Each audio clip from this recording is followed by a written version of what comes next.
Լրատվամիջոցի հետ խնդրեմ կզրուցենք Հարությունի հետ, ինքը այդպես ներկայացավ, Հարություն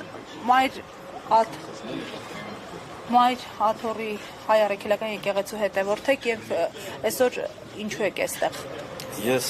նախ ներկայանամ, ես Հարություն Դպիր Հարությունն եմ, ծառայում եմ Երևանի Գրիգոր-Լուսավորիչ մայր եկեղեցում, ձեռնարկված դպիր եմ։ Երեք իմացա, որ մեր սիրելի հայրապետը ժամանում է այստեղ եւ մեծ սիրով, մեծ ուրախությամբ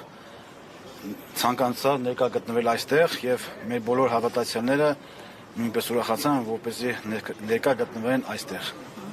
Կան դպիրներ, օրինակ, որ Նիկոլ Փաշինյանի պատարակներին են մասնակցում, նույնիսկ կեղծ դպիրներ են ասում կամ թվական դպիրներ։ Դուք ինչ ունեք ասել։ Անկեղծ ասեմ, ներկա պահին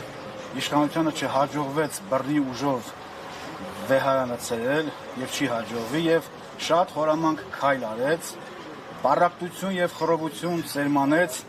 երիտասարդ հոգեվորականների միջև, ինչու երիտասարդ, որովհետեւ երիտասարդ հոգեվորականներն այսօրվա ներկայացուցիչները հիմնականում զարգացող քահանաները եւ ասեմ մի երկու քահանային մոլորեցնելով չի հաջողվի ներկայիս իշխանությանը խախտել եկեղեցու հանգիստը, անդորը եւ միշտ պատարակ կմատուցվի, որովհետեւ Քրիստոսն է եկեղեցու գլուխը, այլ ոչ թե հոգեվորականը։ Մենք պետք է հարգենք սիրենք մեր հոգեվորականներին, անգամ կարգալույց եղած մոլորված հոգեվորականների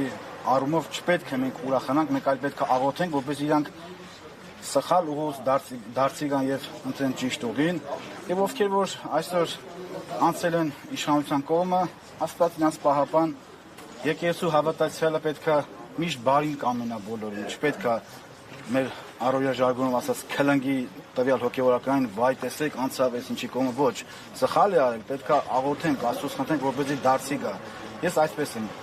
կարծում որ պետք է ցանկացած հավատացյալ այսպիսի ձևով մոտեկանա Շնորհակալ ենք։